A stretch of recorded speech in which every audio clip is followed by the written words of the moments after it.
All right, so like I said, this is mean, median, and mode. We're going to do 2 days of stats today and tomorrow.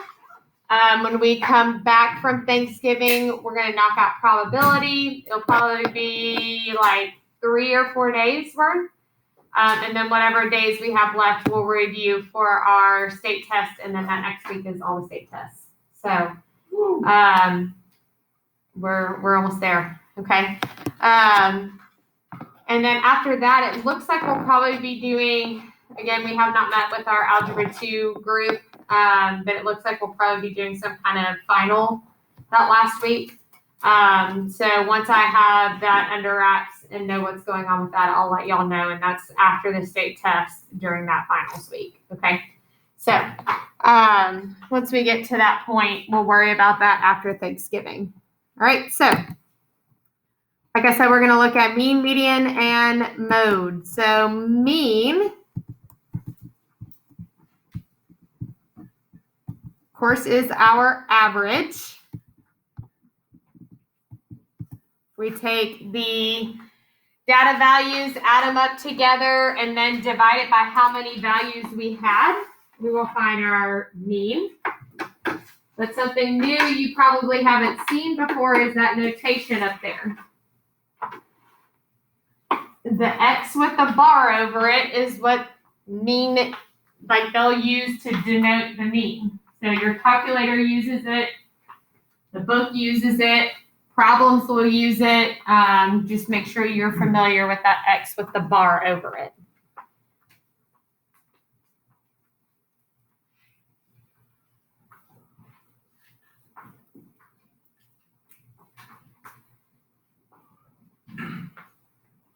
Add up all the numbers and divide it by how many numbers you have.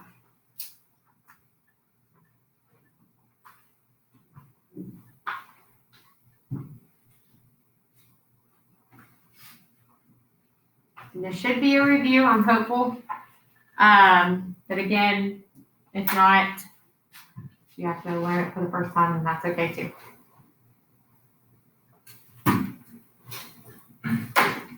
And we're going to look at a set of values for mean, median, and mode as an example. So once you write them down the first time, you won't have to write them again for the other examples. So go ahead and tell me the mean of these numbers.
Okay, what did y'all get for your mean?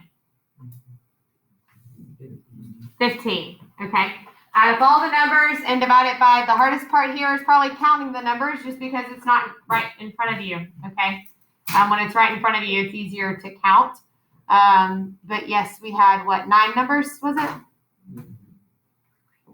So then we just divide it by 9, all right. Like I said, pretty straightforward today. Your median, huge deal here. It has to be in sequential order.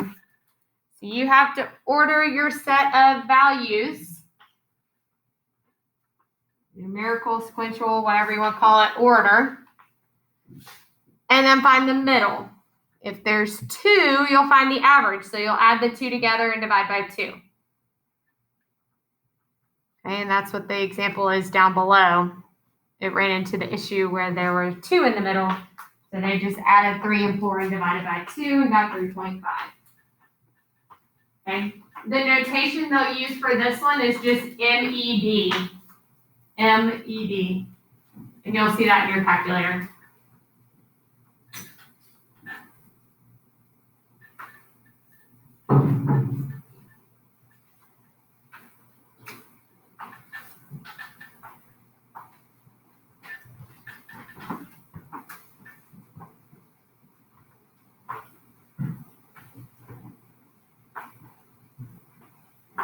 Has to be in sequential order. So the set of numbers that we just found the mean for, go ahead and find the median. Yes. What was the notation? MED, just like.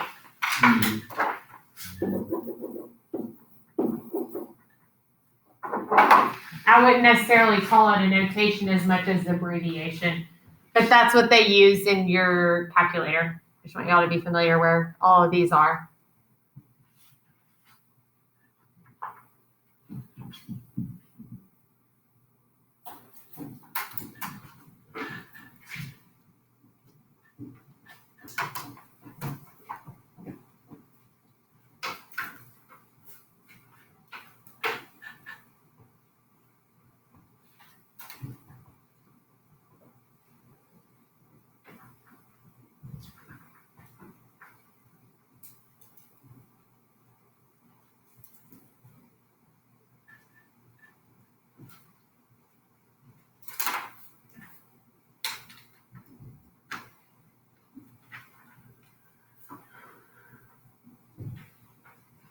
Okay.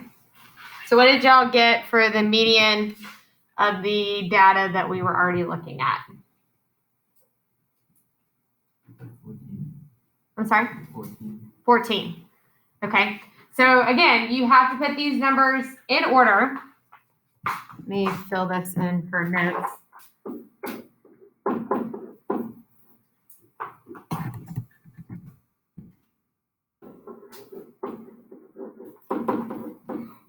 So first you had to put it in order, then you kind of had to count from there to figure out where your middle was, okay? So then the last one is your mode, which is the one that appears the most, is the way that a lot of teachers taught it. Mode most. So whichever one shows up the most is going to be your mode. And your calculator, heaven forbid, does not tell you this one. Okay, I think we can look at a bunch of data and say which one shows up the most. Okay, I would hope that we could find the median and the mode as well, or most, sorry, median and mean without a calculator, but this one, of course, is just literally finding which one shows up the most. Okay. Same thing with that set of data that we've already been working with. Go ahead and find your mode. If two show up, then it's both of them. If it's just one number for every problem, then, or for every number, then it's just none. Okay, you won't have a mode there.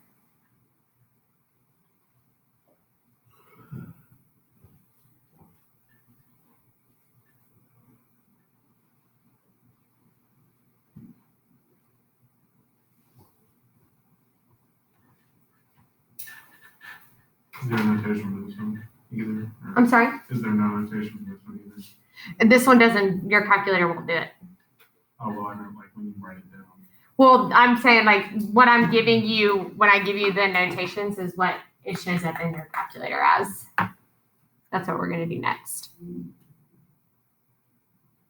And it does not give it to you, so. But it will literally just say mode.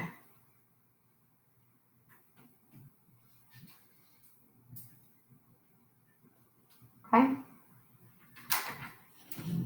So what was our mode for this set of data that we've been working with? 13. Okay.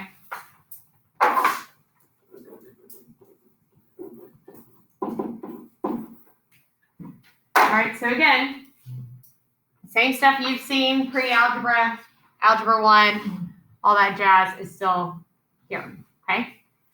So we have something that's called a frequency table. In other words, they don't want to write down, like if I was doing data of this classroom, I don't want to go around and say there are, and write out 2 students that maybe have 2 or 3 students that have blonde hair. Okay. And I have to go through and maybe I have like 12 of y'all that have brown hair. Okay. I don't want to write out 12 different times that y'all have brown hair. Okay. What I want to do is I want to make it easier on myself. Naturally, mathematicians like to make things easier on themselves. Okay. So a frequency table is just that. Personally, and this one's not as bad, but the one on your homework will look this way. I don't necessarily want to write out that, okay, so 2 students had 0 job offers. So I would have to write 0 twice to get all my data together. And 2 students had 1 job offer. 4 students had 2 job offers. 5 students had 3. And 2 students had 4. Okay. So I could do that. You might want to write both of those on your paper so you understand what a frequency table does. I'm going to show you how to plug this stuff in the calculator 2 different ways. One of them is a little bit easier on you in regards to having to deal with the frequency. One of them has you doing an extra step in the calculator that sometimes can be forgotten. Okay, so that's why I'm showing you both ways of doing this. So they want to know the mean, the median, and the mode of all this information. So yes, if I found all those numbers, I can enter them in my calculator really, really quickly and do all that information. But your calculator does it for you. So pull up your calculator.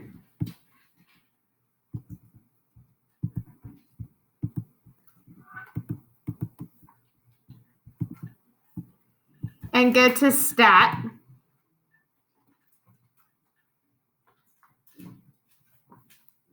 Under Stat, we're already at Edit, so press Enter.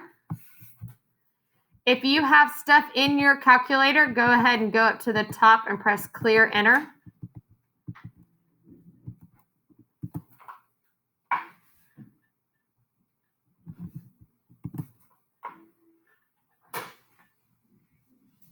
And then go into List 1. List 1, I'm going to enter in all those values I just did.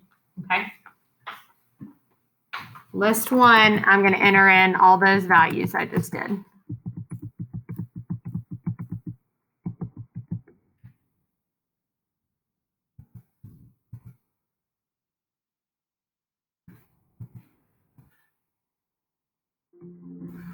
I think I entered in an extra number somewhere.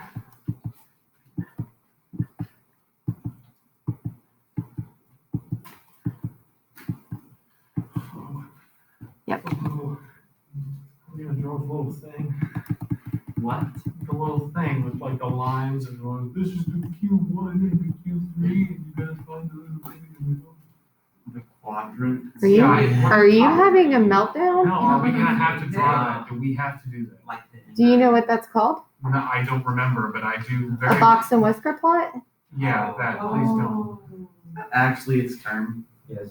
Challenge accepted. I didn't have it on there, but I'll put it back on there. Don't put that on there. No. Hey, What? Dane. They're not bad, especially when your calculator does it for you. Okay, They so are bad. I don't want to draw that. It looks like a bunch of that's boxes. fine. You don't have to. Wow. Okay, well, I just question. I'm willing. All right, so the number one way you can miss these problems is not plugging all the numbers in, missing one, adding an extra one. Like for instance, I just added an extra one. And 7 a.m. I completely forgot one. Okay, it happens. You just get caught up in it. You start messing up with numbers. All right. What I would do is I would look at that frequency side of the table and I would say, okay, 2 plus 2 gives me 4, plus 4 is 8, plus 7 gives me 15.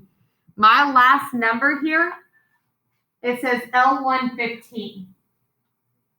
So that's how I know. Pull this over here for virtual kids. That's how I know I've got all my numbers in. Okay. I need to double check. These move pretty quickly. I know y'all and checking over your work is something you don't like to do, but it's worth it for these problems that are super simple. Okay. So we have all of that entered into list 1. Go ahead and go back into stat. Go over to calc.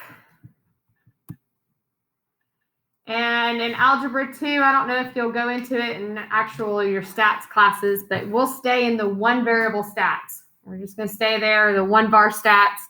Eventually, you could get to the 2 var stats, but again, not in our world right now. So 1 var stats, press enter. Now, right now, you should only see an L1 for your list. You should see nothing under the next one, and then go to calc.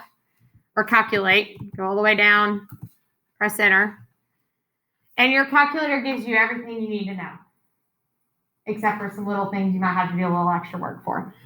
So here's what your calculator is showing. Notice at the bottom left-hand corner, there's an arrow pointing down. That means, but wait, there's more, okay? So scroll down, and your calculator gives you some more information.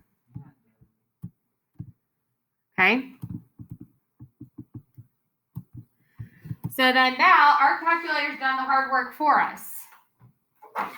It asks for the mean. Here it is, 2.2.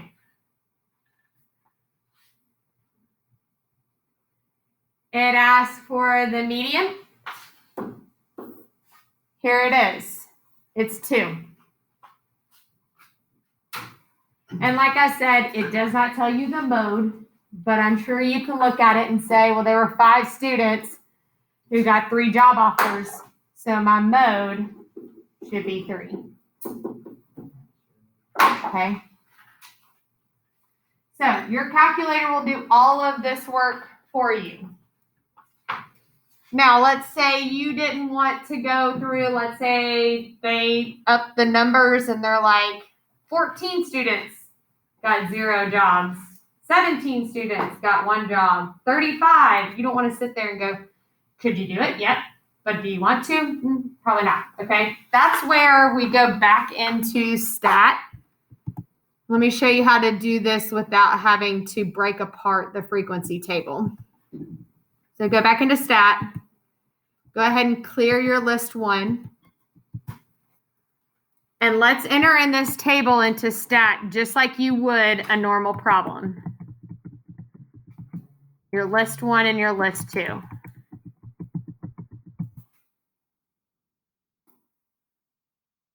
Just the normal